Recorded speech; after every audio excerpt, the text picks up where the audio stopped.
I read Trevor Noah's book, Born a Crime.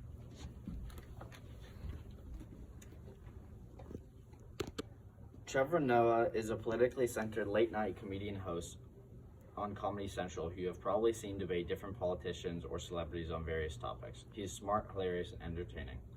I was interested in this book because it was an autobiography written by a celebrity, which in my opinion tends to be more entertaining than your average book. This is because they have more fans than your average author, so they have more writing on it. They have the money to make their books better, and it's that simple. This book gave me an entirely new perspective on racism. This book details Trevor Noah's childhood as a mixed kid living in South Africa, experiencing the aftermath of apartheid. He's raised by his mother, and the relationship between them is a huge part of the book. The theme of the book is the experience of racism in the context of apartheid. I'm going to read a passage from the book. Apartheid, for all its powers, had fatal flaws baked in, starting with the fact that it never made any sense. Racism is not logical. Consider this. Chinese people were classified as black in South Africa. I don't mean they were running around acting black. They were still Chinese, but unlike Indians, there weren't enough Chinese people to warrant devising a whole separate classification. Apartheid, despite its intricacies and precision, didn't know what to do with them, so the government said, we'll just call them black. It's simpler that way.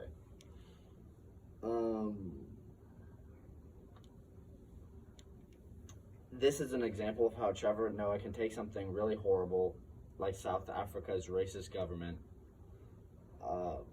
and put a funny, eye-opening perspective on it. I was interested in this book because it was from a celebrity, and their books tend to be really good compared to some other authors. I give this book 100 out of 10. The childhood that he had is entirely unique and fascinating. For instance, the book title, Born a Crime, is itself literally true. In South Africa, under apartheid, interracial sex is illegal. It is part of the way they oppress people. So when Trevor Noah, who has a white father, was born, his mother was forced to say that the father was from another country. He wasn't allowed to be with his own father. He had to be snuck into his apartment. He also would have to hide in whatever house he lived in because it was legal for him to be seen as his mother's son. He learned 7 different languages in order to fit in as an interracial kid.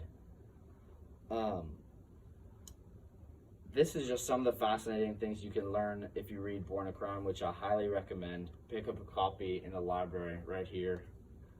That concludes my book talk. Thank you and goodbye.